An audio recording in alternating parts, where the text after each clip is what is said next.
you got your worksheet, we're going to work counterclockwise around the hand and then end down at the base of the page. This area you should have a nice fat mount in that area. You've got an indentation in there, which indicates, number one, some problems in your spine, and I'll tell you about that later. But also, it doesn't look like you're getting enough water. It looks like you're quite dehydrated, because that's supposed to make a nice little fat mount at the base of the thumb, and you've got a big dip in that part of the hand.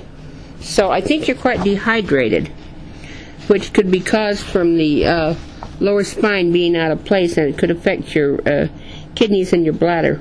The length of your fingers is your talents, and then the shape of your palm is also your talents, but up in the upper right hand side, the types of the fingertips, and that's not counting the fingernails, that's just the fingertips, that's a personality. So let's start down with the thumb here. If you have a real short thumb, you'll work extremely well with numbers. Yours is kind of average. It's just exactly where it should be. When you pull that thumb up, it should be right in between the middle of that base of that index finger, that bottom flange on the index finger. Look over here at palm shapes. You get a very square palm. Only looking at the palm part, which is an athletic palm. You generally have to be kind of moving around all the time. Sitting at a desk isn't your favorite thing to do. Going up to that index finger, that's the boss and the supervisor finger. That's a very good finger. That indicates that that's the leadership finger, because it's past the middle of that middle part of that top flange of the business finger. Very good finger. The boss finger, supervisor, leadership, management skills. And then going over to that business finger, the middle finger, that should be about the length of the palm. And it's a little tiny bit short. Your palm's a little bit longer than that finger. When that's kind of short, you're quite concerned with social issues or with other people. You're very compassionate and very caring about people. If you are in management, you're probably a very compassionate manager. The last two fingers, the ring finger and the little finger, are the brain fingers. Now that ring finger is your creativity, imagination, inventiveness. That's nice and long. Bill Gates' finger on his hand is as long as his middle finger. Yours comes up way past the middle of that top flange of the business finger.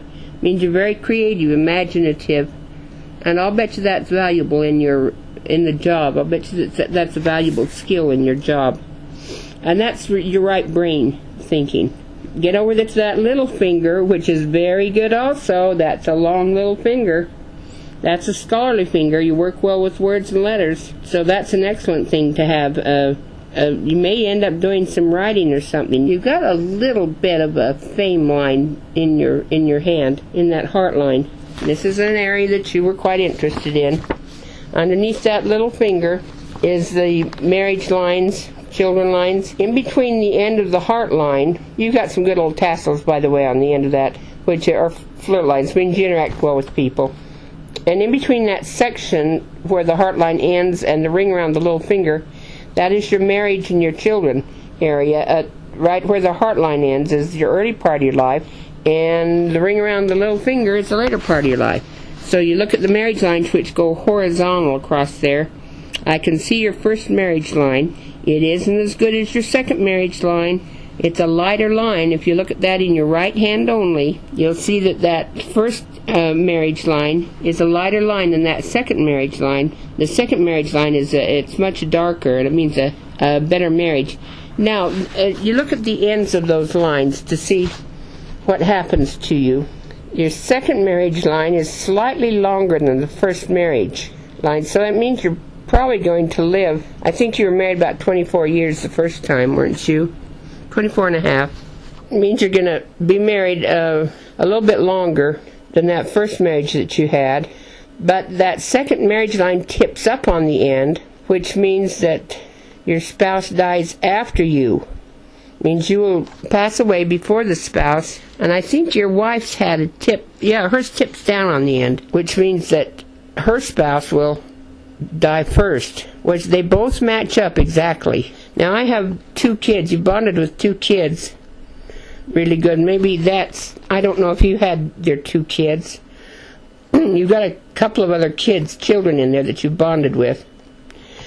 Your heart line, what you want to see in the heart line is a nice curve, which indicates that you were raised in a loving, caring family, and you got a really good curve in your hand. I was impressed. Loving, and that means you're quite loving and caring. Good emotions. Now you don't want to see little lines going off that heart line. That's some physical stress in the heart line. And you got a few little stress in your left hand, which is your past and what you were born with. That heart line doesn't look good. It's really kind of messy. But this one on your right hand, which is your present and your future, looks a lot better. You got some stress in your 20s and 30s. Through your late 40s and your 50s and 60s and 70s, that line cleans right up. It looks really good. You don't have a lot of stress lines across that. So you're already past the stressy parts with your heart. And when a lot of that can be caused from that spine too. If you're out of place where those heart nerves are, which is that I think it's the number 8 thoracic. No, it's the number 2 thoracic. That's right below the base of the neck where your dowager's hump is. If that's turned out of place and pinching the nerves, that can cause some stress in the heart. Those pain signals will go right straight to the heart and cause some, overexcite it. Just stress it is what it does. Okay, go across that heart line. Oh, and when I say loving and caring, it looks like you were raised in a fairly loving family, that you came from a good family that was quite emotional, quite concerned about you. You do have a little line that goes straight across from that heart line underneath the index finger. That sometimes it's broken a little bit, but that's sometimes a little jealousy line. Now look right below that index finger, and you look for a nice little fat mound. That's your 6th sense, if you've got a nice little fat pad in there. And it looks to me like you've got a pretty good pad below that index finger. That's your intuition, your 6th sense. If you've got a problem that you've got to solve, what you do is think about the problem that you've got and then clear your mind completely. Don't think about it at all for about 20 minutes. And generally when you come back to it, you've got a solution to the problem. That's your intuition kicking in. That's why people meditate. They just let the intuition take over, and it just brings the problem to a solution. Yours is very good, by the way. You've got a nice little fat pad in there. Oh, I skipped over your money line. The money line goes right along where your marriage lines are. That's that vertical line that goes up and down, kind of in between the little finger. It starts down below the headline. That's the early part of your life, and it's pretty good, goes along pretty good. It's got one little break in it there, and then you get like 3 or 4, you got about 4 different lines in there, like you've had some good money coming in through there. Your money line never breaks. It goes all the way up, never does break, but it looks like in your 50s you've got a lot of changes in there. It may be investments or something that you've got going on, because I pick up about 4 extra income lines, and then it goes right up there in between and then does not break, so it's an excellent money line. Now let's jump back down, well, right below the money line. That is that line that makes that little triangle where it says health line. That's good. That's your internal organs. If you're out of place in that spine, it's going to put some stress on those internal organs like your pancreas, your colon, your stomach. And I didn't see a lot of extra little lines in there. Well, I get one little line in there, but not much of anything. So it looks pretty good. It looks like it's not too bad. Alright, let's jump over to that darn headline. That headline is an indication of how smart you are by how straight across your hand it goes.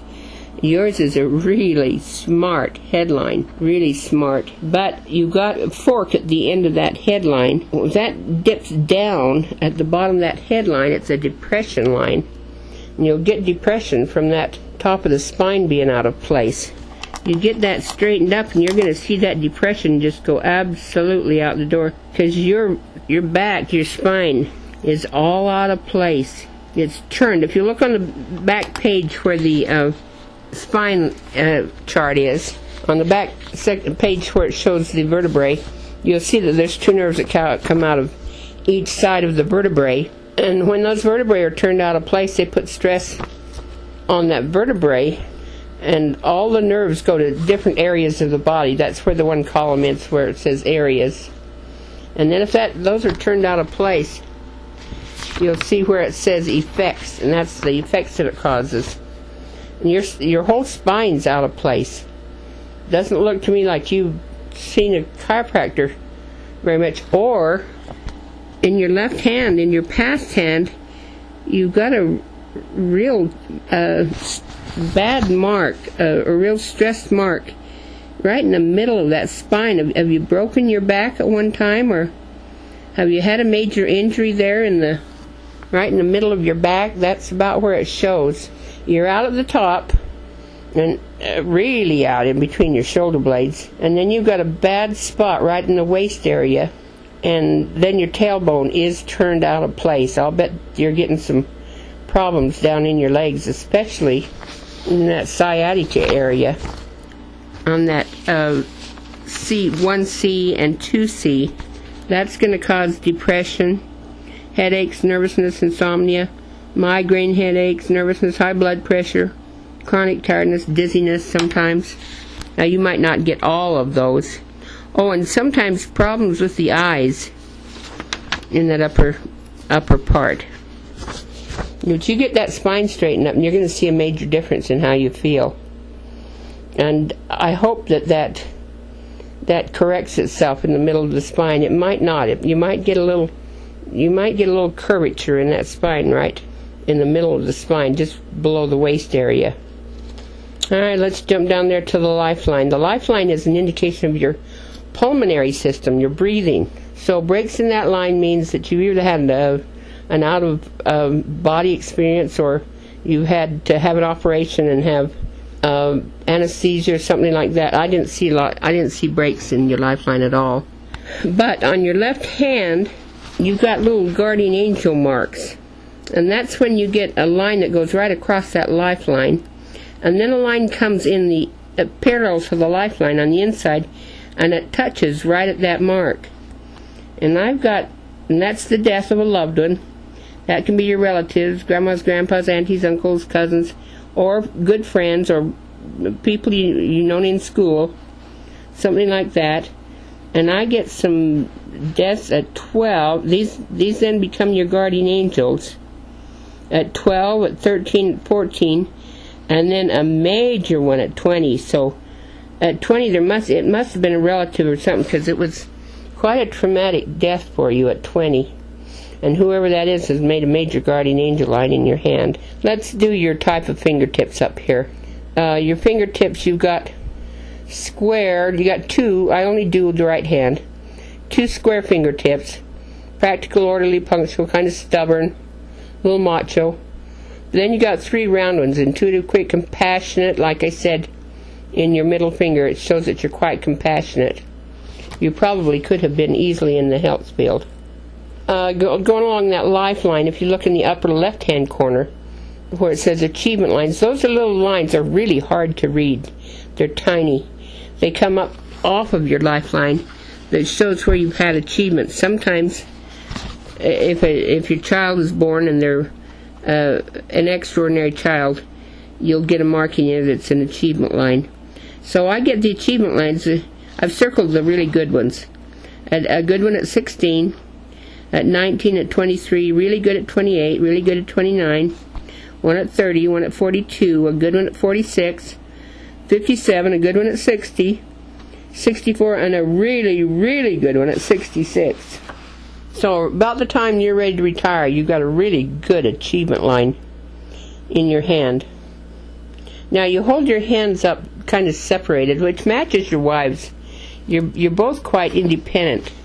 I think, just a second, let me look at your wife's chart.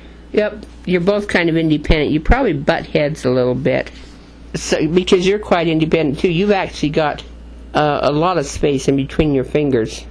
You probably win a lot of the arguments. Let's look at your fate line. This is an indication of your career and of your lifestyle, you can't tell which one it is. If you get breaks in the lines, it's a change. And generally the breaks will overlap. So I get a big change at age 38, and then I get another big change, and that stays pretty consistent all the way through 50. And then I get an extra line. Oh, then I get a change at 50, and then I get an extra line at age 54, which means an extra responsibility. And that runs along for about 4 years, and then the major fate line just keeps going along there. So it stays quite static. Then I get a major change at 60, and that's a change in the main fate line. That's at 60, and another one at 62. So in your 60s, you got a couple of changes in your 60s. And then in your 70s, you got a couple of changes too. I couldn't tell exactly where they were at. But when that line gets up to that ring around the middle finger, you're going to live till you're 80 years old. And that's why your marriage line second marriage line is about as long as your first marriage line. Remember, your left hand is your past, your right hand is your present and your future. You get that spine fixed up, and some of those lines will change, especially in that right hand. I don't see anything that I've missed in there. You can always email us if there's a question about this. You really match your wife's hand quite well. Both of you have athletic, square hands. I hope that means you go out and work out together or walk or something like that. You're both a little bit dehydrated. And I say that you may be getting enough water, but it might be running right through you. It happens to do that when you get a little bit older. Look on the back side of that worksheet and where the hands are, where the nerve endings are. Work in between that the two fingers, the middle finger and the ring finger. Reach down there right at the top of the palm and squeeze that a little bit and see if that's a little bit tender. If it is, that's your depression. That's the nerves that cause your depression. And the reason that causes depression, if those are turned out of place, you're not getting a good blood supply up into the skull. So it's a good idea to roll your head 10 times one way and 10 times the other way every morning when you get up, and sometimes that moves that 1C and 2C, the two vertebrae that sit underneath the skull, moves them back in place, or at least makes them a little more not so they're not so tight, so they don't have a muscle spasm in there, and then it allows the blood to flow a little better up into your head, and that'll get rid of a lot of the depression, because you sure got a mark there at the end of the headline. Basically, you got a good hand, except for that stress in your spine. You got a hand like a cowboy. When I go to the rodeos and do the cowboy's hands, they've got these square macho fingers. You got on that left hand, by the way, you got kind of a bulbous thumb. Look at the thumb. If it's got kind of a bulbous thing on it, it's a little bit of a temper. But I didn't see it then in the right hand. It shows just an average thumb. Watch that if that might be something you've got to get a grip on. Okay, good hand, good match with the wife's hand. I hope that you two will be happy together, because it looks like you've got a nice long life together. And it's a loving, caring relationship too.